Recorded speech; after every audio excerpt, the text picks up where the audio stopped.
السلام عليكم ورحمة الله وبركاته. ازيكم عاملين ايه؟ لو مهتم بجديد ومفيد فعل من التطبيقات اشترك في القناة وفعل زر الجرس عشان يوصلك كل ما هو جديد ومفيد. فعل من التطبيقات في القناة عندي اقدر افك التطبيقات الحديثة اللي بتسهل لك حياتك اليومية، والتطبيقات الفيك، وكمان التطبيقات الهكر. النهارده ان شاء الله مع شرح تطبيق جديد هو اسمه تون هاب تون والت. التطبيق ده مساحته 43 ميجا، محمله اكتر من مليون شخص. التطبيق ده هو عبارة عن تطبيق محفظة بيتكوين، محفظة عملات رقمية مشفرة. بتقدر من خلال التطبيق ده ان انت تشتري العملات الرقمية المشفرة زي البيتكوين، زي الايثيريوم، زي الدوش كوين، وتقدر تحتفظ بيها على التطبيق.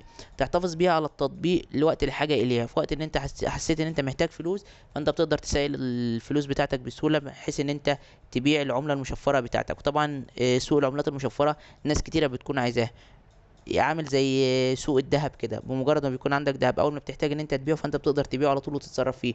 مش بتاخد وقت او بتقعد تدور على مشتري او حاجه او حاجات مش شبيهه لكده. لا، انت بتحتاج فلوس بتلاقي بتلاقي على طول اللي يشتري منك. فانت بتقدر تحتفظ بالعمله بتاعتك المشفره، بتقدر ان انت تحتفظ بيها لوقت الحاجه اليها، بتقدر ان انت تحتفظ بيها في حاله ان انت مش محتاج فلوس دلوقتي او معاك فلوس زايده عن حاجتك. بتحتفظ بيها، منها محافظة على الفلوس بتاعتك وعلى قيمتها، ومنها سعرها بيزيد. سعرها مش بيزيد يعني بنسبة بسيطة، لا، سعرها بيزيد بأسعار عالية جدا، ممكن الناس تقدر تغتني وتعمل منها ثروات.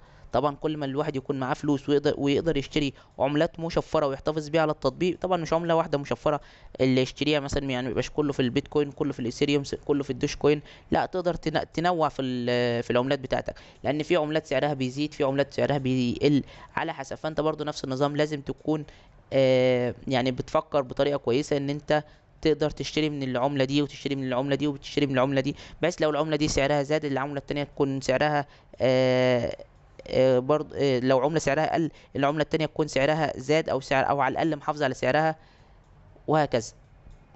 ده فايدة التطبيق. مشكلة التطبيق انه بيتضمن لغة انجليزية، بالاضافة الى ان في ناس بتشتكي ان هي لما بتحاول تسحب الفلوس بتاعتها من على التطبيق بتقابل صعوبة.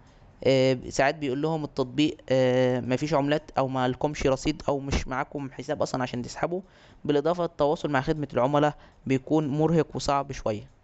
بس كده يعتبر ابسط شرح للتطبيق بالنسبه للمميزات والعيوب. لو عجبك شرح التطبيق يا ريت تدوس لايك للفيديو. لو عايز شرح التطبيق معين يا ريت تسيب لي في الكومنت لو شفت ميزه او عيب للتطبيق في اي تحديث من التحديثات القادمه، اكتبها في تعليقات الفيديو. شكرا، سلام عليكم.